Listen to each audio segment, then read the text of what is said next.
বিসমিল্লাহির রহমানির রহিম। সবাইকে জুমা মুবারক। আসসালামু আলাইকুম এভরিওয়ান। সবাই কেমন আছেন? আশা করি সবাই ভালো আছেন। আজ আপনাদেরকে খুবই মজাদার একটা চিকেনের রেসিপি শেয়ার করবো। সেটা হলো ইজিভাবে চিকেন রোস্ট তৈরি করে দেখাবো ব্রয়লার মুরগি দিয়ে।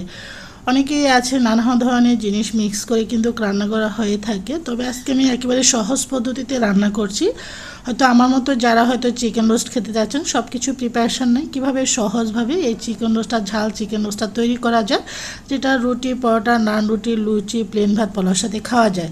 চলে যাচ্ছি রেসিপির মূল পর্বে। আমি এখানে একটু, যেহেতু মুরগিটা অনেক বড় ছিল, তো আমি এখানে একটু রেগুলার কাট করে মাংসটা নিয়েছি। দিয়ে দিচ্ছি এখানে হাফ চামচ হলুদের গুঁড়া, হাফ চামচ লাল মরিচের গুঁড়া আর একটু লবণ দিয়ে দিচ্ছি। দিয়ে আমি এখন এটাকে মেখে নিব আর কি ভালো করে, যেহেতু আমি এটাকে একটু ভেজে নিব, যেহেতু ব্রয়লার মুরগি একটা বাজে স্মেল থাকে। তারপর আমি চলে এসেছি এটাকে ভাজার জন্য। চুলো অলরেডি ফ্রাইং প্যান বসিয়ে এখানে দিয়ে দিচ্ছি সয়াবিন তেল, আপনার সরষের তেলও দিতে পারেন। এখন আমি এক এক করে মুরগির পিসগুলো দিয়ে দিচ্ছি। একটু ভেজে নিলে এতে করে এটা রোস্টটা খেতে অনেক ভালো লাগে। এই রোস্টটা এতটাই মজা হয়েছিল, আমি বুঝতে পারিনি আসলে এত কিছু ব্যবহার না করেও যে কখনো কখনো এইসব নর্মাল এবং সিম্পল রান্নাগুলো অনেক মজা হয়ে থাকে।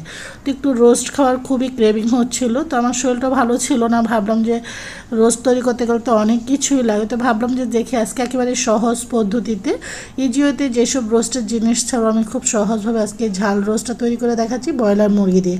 মুরগিগুলো সব মাংসগুলো সব উল্টিয়ে পাল্টিয়ে আমি এখানে এগুলোকে একটু ভেজে নিয়েছি, এখন উঠিয়ে নিয়েছি। তবে অতিরিক্ত ভাজবো না, আমার ভাজা হয়ে গেছে। সব মুরগির পিসগুলো উঠিয়ে নিয়ে এখন আমি দিয়ে দিচ্ছি এখানে বাটা পেঁয়াজ দিয়ে আজকে রান্না করব। এখানে দিয়ে দিচ্ছি আদা বাটা, এখানে 1.5 চামচ দিচ্ছি রসুন বাটা, দিয়েছি হলো এখানে 1 চামচ।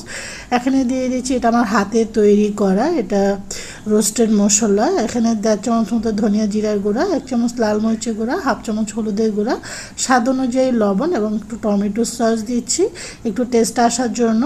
দিয়ে এখন ভালো করে একটু পানি দিয়ে তারপর এখন মশলাটাকে আমি নেড়ে চেড়ে মশলাটাকে ভালো করে মিক্স করে নিচ্ছি।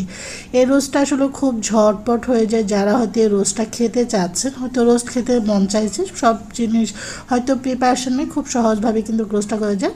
মশলাটা অলরেডি কষানো হয়ে যায়, তেলটা উপরে ভেসে উঠেছে। এখন আমি মাংসের পিসগুলো দিয়ে দিচ্ছি, দিয়ে এখন মাংসগুলোকে আমি কষিয়ে নিচ্ছি।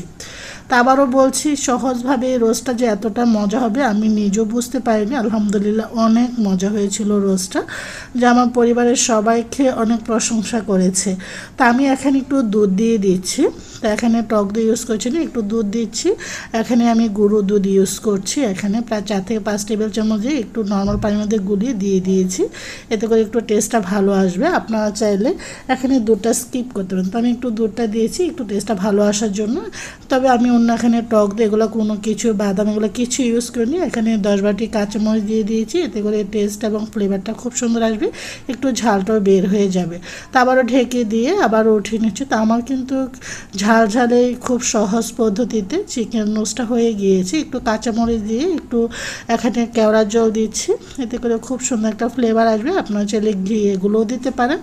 তো এখানে আমি ওইটাই বলছি যে সব কিছু না থাকলেও কোনো সমস্যা নেই, এগুলো দিয়ে রোস্ট করা যায়। আমি উপরে একটু এখানে বেরেস্তার সাথে এখানে আমি একটু দিয়ে গুঁড়া দুধ মিক্স ও চিনি মিক্স করে দিয়েছি, একটু বাদাম কুচুপি ডেকোরেশন করেছি। তো একটা প্লেট ডেকোরেশন করে নিয়েছি, যেহেতু রোস্ট রান্না করছি পোলাও তো অবশ্যই রান্না করতে হবে, যেহেতু বাসায় বাচ্চা আছে। তো আমি এখানে পোলাও একটু এখানে সুন্দর করে ডেকোরেশন করে মাংসটা সার্ভ করে দিয়েছি। আর এখানে পেঁয়াজ লেবু মরিচ দিয়ে ডেকোরেশন করছি, আশা করি সবারই ভালো লাগবে। আজ এই পর্যন্তই ছিল, সবাই ভালো থাকেন সুস্থ থাকেন, আল্লাহ হাফেজ।